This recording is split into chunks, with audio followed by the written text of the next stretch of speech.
Well, our next guest took a college design project, turned it into a money-making toy company. His idea was to reinvent the classic wooden car for kids, but he learned along the way it takes a little more than an idea to build a business. Joining us now is Automoblox founder and chief creative officer Patrick Colillo.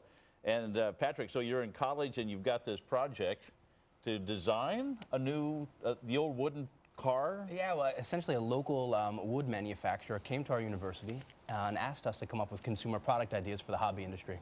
Like we made out of wood. Yeah, you see a lot of retired guys in the garage working on building stuff for the grandkids and things like that.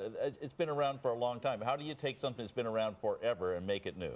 Well, what I did is I essentially fused modern styling into the toy car, and I mixed it with modern materials, polycarbonate plastic, and nice rubber and very modern design, and we have a very exciting, hot product. Are these cars, they look like wood, but yeah, they're plastic? No, the wood that we use, we import from Germany. It's solid beech wood. Okay. And most of the plastics that we use, we source from GE, polycarbonate, and of course we manufacture these in China.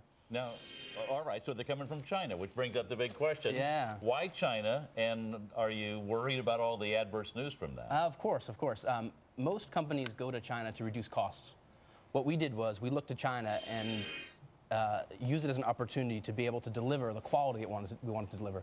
Because I think consumers, parents, kids appreciate fine quality goods, and we essentially leveraged the opportunity in China to be able to deliver the highest quality materials. Well, and there's no paint here, just wood. Yeah. You've got colored plastics, but the wood is just plain old wood. Yeah, well, it's fine beech wood, which is the finest. So I also hear that you got a B on this project. You didn't get an A. Yeah. What happened? It was a B project. I a lot of times bite off more than I can chew, and maybe I didn't get it done in time. How did you go from that to you worked for Colgate-Palmolive? That's correct. How did go through that step with me? Yeah, what's neat is the idea was great, but once I graduated from school, I realized I knew nothing about everything. So I set off into the workforce. I learned a bit about manufacturing overseas. And the folks, I really enjoyed being on multidisciplinary teams at Colgate, and I learned a bit about marketing, branding, manufacturing, and sales.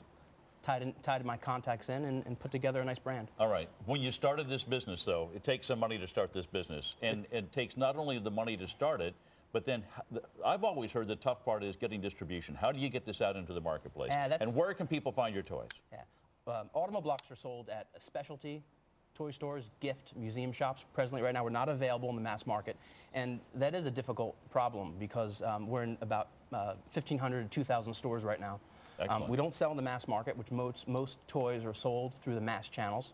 And because of the premium price point and the high quality materials, it's probably not the right distribution channel for us at this time. All right, so it's working well for you? Exceptionally well. These things are flying off the shelves.